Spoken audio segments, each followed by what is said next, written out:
ಕೇಂದ್ರ ಆರೋಗ್ಯ ಸಚಿವಾಲಯ ಹಾಗೂ ಮಹಿಳಾ ಮತ್ತು ಮಕ್ಕಳ ಕಲ್ಯಾಣ ಇಲಾಖೆ ಸಹಯೋಗದಲ್ಲಿ ಬಳ್ಳಾರಿಯ ಮೋಕಾ ಸಮುದಾಯ ಕೇಂದ್ರದಲ್ಲಿ ಸ್ವಸ್ಥ ನಾರಿ ಸಶಕ್ತ ಪರಿವಾರ ಪೋಷಣ ಅಭಿಯಾನ ಆಯೋಜಿಸಲಾಗಿತ್ತು. ಈ ವೇಳೆ ಬಳ್ಳಾರಿ ಜಿಲ್ಲಾ ಆರೋಗ್ಯ ಕಲ್ಯಾಣಾಧಿಕಾರಿ ಡಾ ಯಲ್ಲಾ ರಮೇಶ್ ಬಾಬು, ಪ್ರಸೂತಿ ತಜ್ಞೆ ಡಾ ವಿಜಯಲಕ್ಷ್ಮಿ, ಆಡಳಿತ ವೈದ್ಯಾಧಿಕಾರಿ ಡಾ ಭಾರತಿ, ಆಶಾ ಕಾರ್ಯಕರ್ತರು ಉಪಸ್ಥಿತರಿದ್ದರು.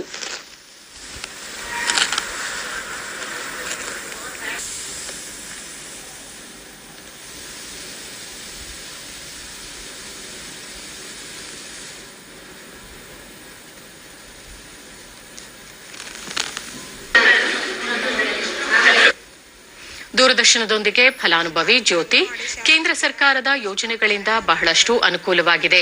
15 ದಿನಕ್ಕೊಮ್ಮೆ ಪೌಷ್ಟಿಕಾಂಶಯುಕ್ತ ಆಹಾರದ ಬಗ್ಗೆ ತಿಳಿಸಲಾಗುತ್ತದೆ ಎಂದು ಹೇಳಿದರು.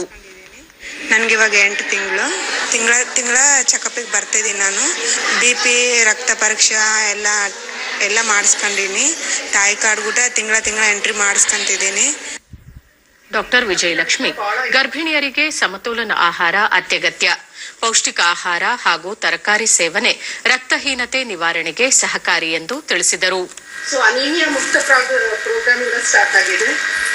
ಎಲ್ಲಾ ತಾಯಂದ್ರಿಗೆ ಐರನ್ ಯಾವ ಅಂಶದಲ್ಲಿ ಎಲ್ಲಿ ಯಾವ ಆಹಾರದಲ್ಲಿ ಸಿಗುತ್ತೆ ಅನ್ನೋದು ಅವರಿಗೆ ನಾಲೆಡ್ಜ್ ಇರಬೇಕು.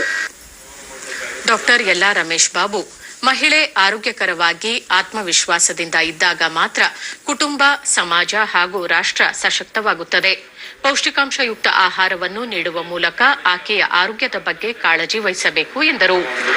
ಅಂತ ಪರಿಸ್ಥಿತಿಯಲ್ಲಿ ಏನಾಗಿದೆ ಅಂತ ನಾನೇ ಹೊಣೆಗಾರ ಅಂತೇಳಿ ನಾನೇ ಹೊಣೆಗಾರ ಅನ್ನೋದನ್ನ ಬಂದಿರುವಾಗ ಜವಾಬ್ದಾರಿ ಹೆಚ್ಚುತ್ತೆ.